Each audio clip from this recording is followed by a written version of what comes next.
नमस्कार। आज हम भारतीय राजनीतिक विचार कौटिल्य के बारे में जानने का प्रयास करेंगे।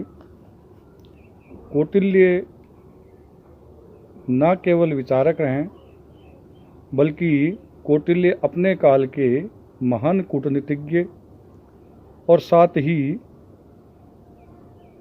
जीवन के विभिन्न पक्षों को न केवल समझने वाले, वरन उन सारे पक्षों से अपने काल में अपने राष्ट्र को एक ऊंचाइयों पर ले जाने वाले व्यक्तित्व के रूप में हमारे सामने आते हैं, जिनको भारतीय जनमानस चाणक्य के नाम से भी जानता है और मूल नाम उनका विष्णुगुप्त रहा है। तो हम कौटिल्य के बारे में जब राजनीतिक चर्चा करते हैं तो कौटिल्य की जो प्रमुख पुस्तक है, जो प्रमुख ग्रंथ है, वो ग्रंथ है अर्थशास्त्र।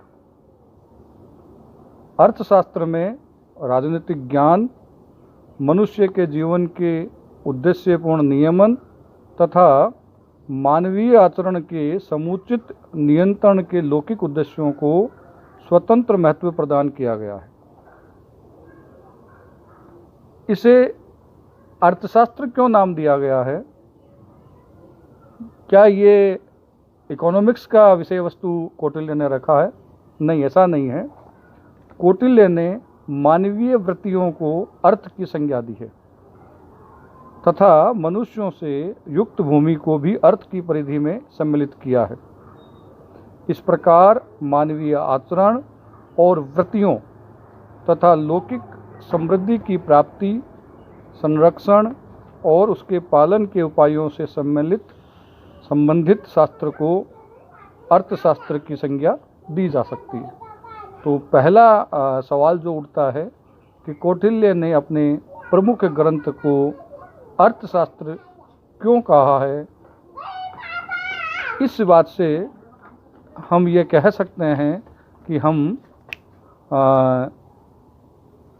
इस शंका का समाधान कर सकते हैं कि कौटिल्य ने अपने प्रमुख ग्रंथ का नाम अर्थशास्त्र क्यों दिया। अब हम बात करते हैं इस ग्रंथ को कितने भागों में बांटा जा सकता है। तो कौटिल्य के अर्थशास्त्र को 15 अधिकरणों में बांटा जा सकता है। हम प्रत्येक अधिकरण की प्रमुख विषय वस्तु को इंगित करते हुए आगे चलेंगे। तो प्रथम अधिकरण राज्य से संबंधित समस्याओं और ज्ञान की शाखाओं के बारे में बताया गया। द्वितीय अधिकरण में राज्य के प्रशासनिक विभागों या संगठनों और पदाधिकारियों का विवेचन दिया गया है। तृतीय व चतुर्थ जो अधिकरण हैं, उसमें राज्य की दीवानी और फौजदारी न्यायिक प्रणाली के बारे में विश्लेषण दिया गया है। पांचवें अधिकरण में राजकीय कर्मचारियों के अनुशासन, अधिकारों एवं दायित्वों के बारे में उल्लेख किया गया है। छठे अधिकरण में जो हम कौटिल्य की राजनीतिक विचारकों की शैली में जो प्रमुख बात मानते हैं, वो है राज्य की 7 प्रकृति। तो राज्य की 7 प्रकृति का जो उल्लेख है वो कौटिल्य के इसी छठे अधिकरण में उल्लेखित है। 7वें अधिकरण में अंतर्राष्ट्रीय संबंध के बारे में माना जाता है कि कौटिल्य आज भी प्रेरणा देते हैं। तो शत्रुओं के प्रतिकार के क्या क्या उपाय होने चाहिए, इसका उल्लेख कौटिल्य अपने 7वें अधिकरण में देते हैं। 8वें अधिकरण में कौटिल्य युद्ध, विजय, पराजय तथा सेना संबंधी अपने दृष्टिकोण को व्यक्त करते हैं। 9वें अधिकरण में राज्य पर आने वाली विभिन्न आपत्तियों से राज्य किस प्रकार अपना बचाव की सामान्य नीति को बनाएगा, उसके बारे में मार्गदर्शन दिया गया है। 10वें अध्याय में पूरे एक अधिकरण में युद्ध नीति के बारे में कौटिल्य ने समझाने का प्रयास किया है। 11वें अध्याय में आपातकालीन स्थिति में शत्रु के नाश अथवा उसको किस प्रकार वश में किया जाए, उसके उपाय। इसके पश्चात विजेता द्वारा विजित पर किए जाने वाले व्यवहार के बारे में कौटिल्य ने अपने दृष्टिकोण को बताया है। विजित का यहाँ पर आशय जो पराजय प्राप्त करता है, जिस पे जीत दर्ज की जाती है, वो पक्ष कौटिल्य के अनुसार विजित पक्ष कहा गया है कि उस विजित के साथ किस प्रकार का व्यवहार एक विजेता को करना चाहिए। कौटिल्य अपने 11वें अधिकरण में इस बाबत बात करता है। 12वें और 13वें अधिकरण में राजा द्वारा अपनाए जाने वाले रक्षा संबंधी उपायों की बात कौटिल्य इसमें करते हैं कि राजा किस प्रकार अपने रक्षा उपायों को प्रयोग में लेंगे। 14वें अधिकरण में शत्रु के नाश के लिए विषैली औषधियों और मंत्रों के प्रयोग किए विधान की बात करते हैं, उनके तरीकों के और उपायों के बारे में बताते हैं। 15वें अधिकरण जो कि अंतिम अधिकरण है, एक तरह से इन पूरे 14 अधिकरण में जो भी पारिभाषिक स्थितियां हैं कि किसकी क्या परिभाषा है, उसको कैसे व्याख्या की जाए, इस पूरे एक अधिकरण को, 15वें अधिकरण को मुख्यतः पारिभाषिक रूप से कौटिल्य ने उल्लेखित किया है। ये कौटिल्य के हम अर्थशास्त्र के 15 अधिकरणों के बारे में हम परिचय प्राप्त कर सकते हैं। हम समझ सकते हैं कि इन 15 अधिकरणों में कौटिल्य ने तत्कालीन काल में जो राजनीति संबंधी, राज्य संबंधी, शासन संबंधी, प्रशासन संबंधी जितनी भी स्थितियां हैं, समस्याएं हैं और उनका किस प्रकार निदान किया जाए, उन सब के बारे में अपने ग्रंथ में बताया है। मैं समझता हूं कि न केवल तत्कालीन काल के लिए वरन समकालीन राजनीति के लिए, राजनीतिक व्यवस्थाओं के लिए कौटिल्य का अर्थशास्त्र प्रासंगिक है। अब हम राजनीति विज्ञान के उस विषय पर डिस्कस करेंगे कि कौटिल्य ने भी उस विषय को किस प्रकार छुआ है। वो विषय है राज्य की उत्पत्ति का सिद्धांत। राज्य की उत्पत्ति किस प्रकार होती है, उसको जानने से पहले मैं समझता हूँ कि हमारा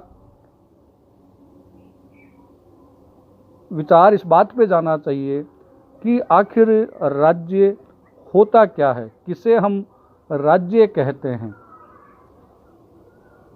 मैं आप लोगों से एक सवाल पूछना चाहूँगा कि, या यूँ समझिए कि मैं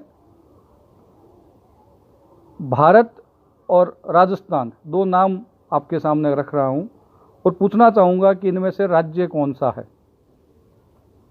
तो स्वाभाविक रूप से लोक में, प्रचलित बोली में हम तुरंत ये जवाब दे देते हैं कि साहब राजस्थान राज्य है।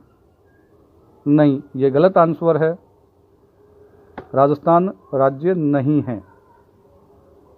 तो फिर राजस्थान राज्य नहीं है तो राज्य कौन है? तो राज्य भारत है। पाकिस्तान क्या है? पाकिस्तान एक राज्य है।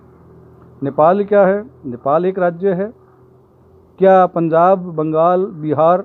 नहीं, ये राज्य नहीं है। तो फिर हम इनको राज्य नहीं कहें तो क्या कहें? तो मैं इसको थोड़ा सा आपको बताना चाहूँगा। उसको समझने के लिए आपको ये समझना पड़ेगा कि आखिर में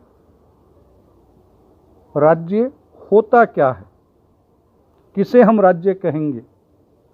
तो राज्य होने के लिए किसी भी इकाई को जब हम देखेंगे तो हमें ये भान कर लेना चाहिए कि इस इकाई में क्या ये 4 तत्व निहित है। तो वो 4 तत्व है। पहला, जनसंख्या। तो अब आप देखिए, जनसंख्या राजस्थान के पास भी है और जनसंख्या भारत इकाई के पास भी है। दूसरा तत्व, निश्चित भूभाग। निश्चित भूभाग को अगर हम राजस्थान और भारत के दृष्टिकोण से देखेंगे तो निश्चित भूभाग राजस्थान की इकाई के पास भी है और निश्चित भूभाग भारत की इकाई के पास भी है। ठीक है। तीसरा तत्व है सरकार, गवर्नमेंट। अब अगर हम सरकार की बात करते हैं तो ये दोनों तत्व राजस्थान के पास भी हैं और यही दोनों तत्व भारत के पास भी। तो यहाँ ये जो 3 तत्व है, ये तीनों ही दोनों ही इकाइयों में है। लेकिन जो चौथा तत्व है जिसकी मैं बात करना चाहूँगा वो है संप्रभुता। अब हम देखें कि क्या संप्रभुता राजस्थान में निहित है या भारत में निहित है। तो आपका जवाब ये होगा कि संप्रभुता तो भारत में निहित है, राजस्थान में संप्रभुता निहित नहीं है। हो सकता है कि आप में से कुछ लोग इस बात को नहीं समझ पा रहे हैं कि आखिर संप्रभुता होती क्या है। तो मैं अभी उसके बारे में भी आपको बताना चाहूँगा कि संप्रभुता क्या होती है। तो अब ये देखिए कि जनसंख्या, निश्चित भूभाग, सरकार और संप्रभुता अगर हम राजस्थान के इकाई के रूप में मापेंगे तो आप देखिए कि संप्रभुता नहीं होने के कारण राजस्थान राज्य नहीं है, और जनसंख्या, निश्चित भूभाग, सरकार और संप्रभुता भारत की इकाई में निहित है।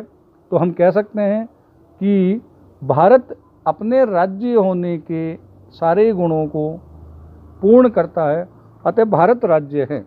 तो फिर हमने ये क्यों कह दिया है कि राजस्थान राज्य, तो इसके पीछे हमें जाना पड़ेगा।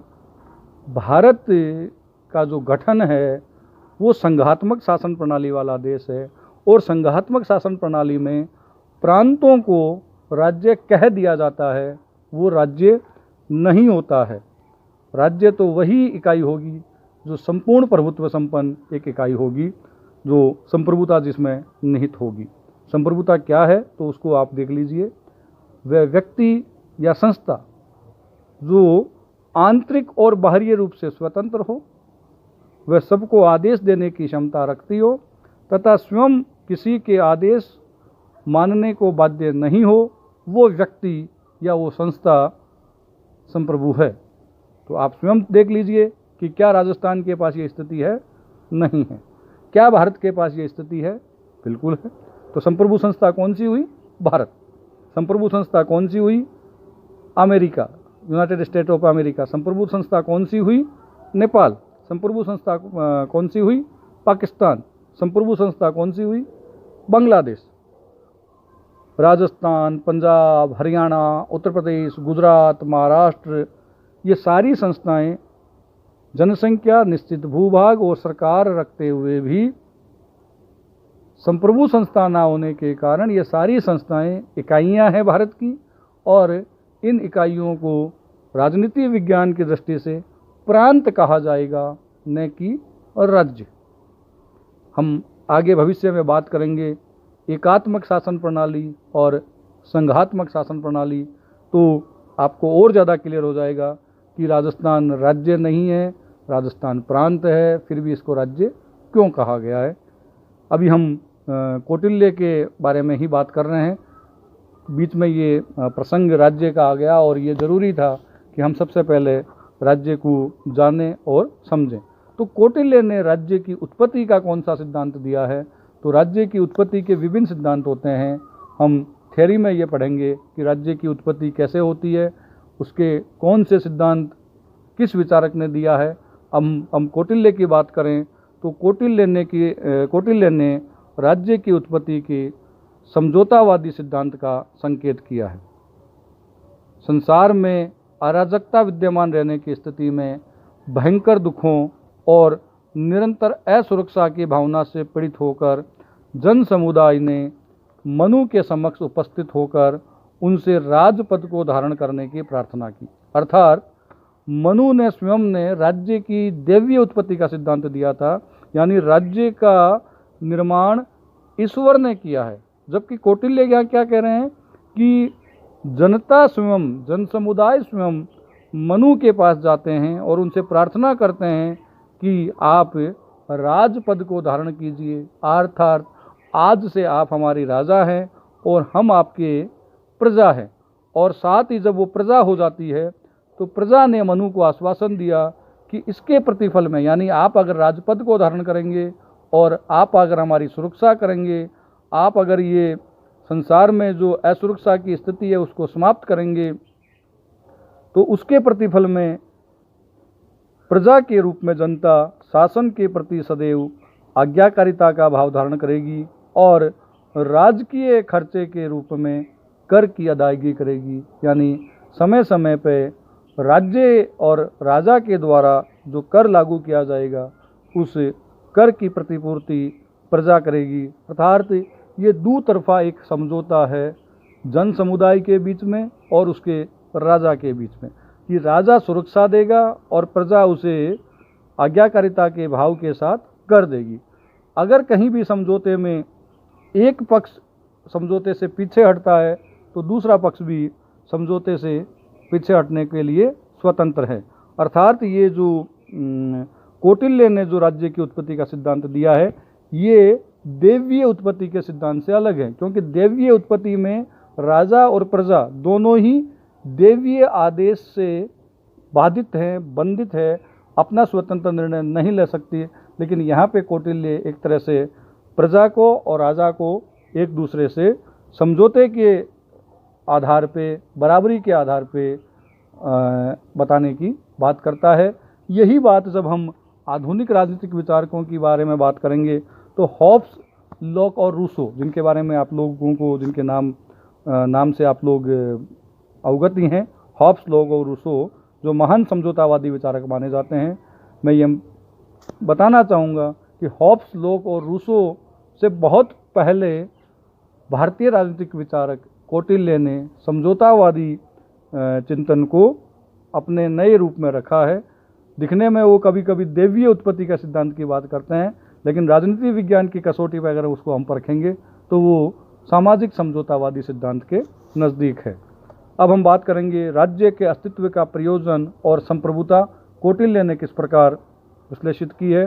कौटिल्य ने राज्य की उत्पत्ति के प्रसंग में यह स्पष्ट कर दिया है कि राज्य एक निश्चित प्रयोजन को पूरा करने के लिए अस्तित्व में है, अतः वह प्राकृतिक संस्था नहीं है। अर्थात राज्य की उत्पत्ति की गई है, राज्य स्वाभाविक संस्था नहीं है कि स्वतः ही राज्य का निर्माण हो गया है या ईश्वर ने राज्य का निर्माण किया है। यानी यहाँ पे जो राज्य का अस्तित्व है वो एक निश्चित प्रयोजन के लिए है, स्वाभाविक नहीं है। उस प्रयोजन के लिए राज्य का निर्माण किया गया है। अर्थात